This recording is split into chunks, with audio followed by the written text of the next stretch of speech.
আমার মা যদি পারমিশন না দেন তাহলে ঘরের মধ্যে আমি কেউ জায়গা দিতে পারি না। ওই শর্ত মানলাম, তাহলে তুমি আমার সঙ্গে নিয়ে চলো।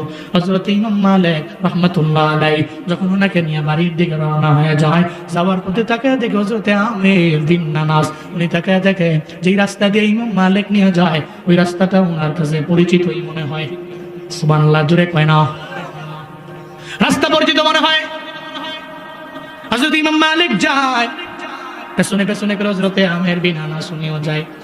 ইমাম মালিক যায়, মনে মনে চিন্তা করে, রে রাস্তা তো এটা পরিচিত মনে হয়, হায় রে রাস্তায় কেন যায়। রাস্তা দিয়ে রওনা। একটু পরে যখন বাড়ি চলে আসলো, বাড়িটা ঘরটা দেখার পরে উনি 25 বছর আগে উনি ফিরে গেলেন। 25 বছর আগে আমি তো আমার নিজে কষ্ট করে একটা ঘর আমি বানাইছিলাম, এই ঘরটি দেখা যায় ওই ঘরের মতো, এই ঘর দেখা যায় ওই ঘরের মতো। হায় রে, এই ঘরে কি কেউ কাছে বিক্রি করে দিল কিনা ওই মহিলা।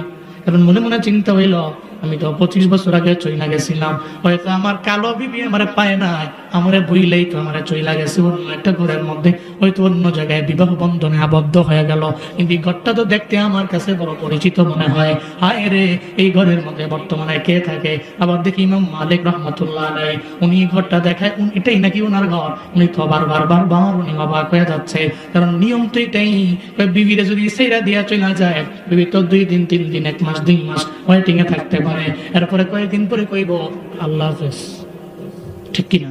কয়েকদিন পরে কইব আল্লাহ হাফেজ। আরে তোমার স্বামী নাই, কিছু নাই, স্বামী ছাড়া আমি থাকবো কেন? আপনি দূরে গেছেন, টানা 3-4 দিন পর্যন্ত আপনার বউ আপনার ফোন দিতেছে, আপনি ফোন ধরেন না। 3-4 দিন 1 সপ্তাহ ফোন দিচ্ছেন, ফোন ধরে না। হঠাৎ করে কইব যে দূর ওইটা কেমন স্বামীটা, 3 দিন হয়ে গেছে বাহিরে আমি ফোন দিতেছি, ফোন ধরে না। এমন হইতে পারে আল্লাহরে ছেড়া ছুড়া দিয়া ভাগ্য যে কই যাবো আমি টের হইতেন না। কথা বলেন, ঠিক কিনা বলেন? আরে স্বামীর লোকে থাইকাই তো বহুত নারী আছে পরকিয়া করে, আছে না নাই? বহুত নারী আছে, স্বামী আছে, স্বামী প্রবাসে থাকে, স্বামীর হক নষ্ট করে, এমন নারী আছে না নাই? আছে।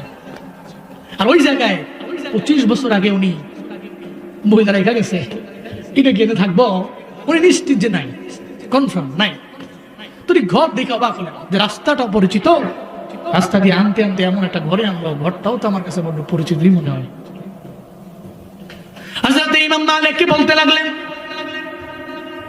ইমাম মালিক ঘরের মধ্যে যান, পারমিশন নেন, অনুমতি নেন, আমাকে ঘরের মধ্যে রাখা যাবে কিনা? আপনার মা যেটা বলে সেটাই আমি মেনে নিব। ইমাম মালিক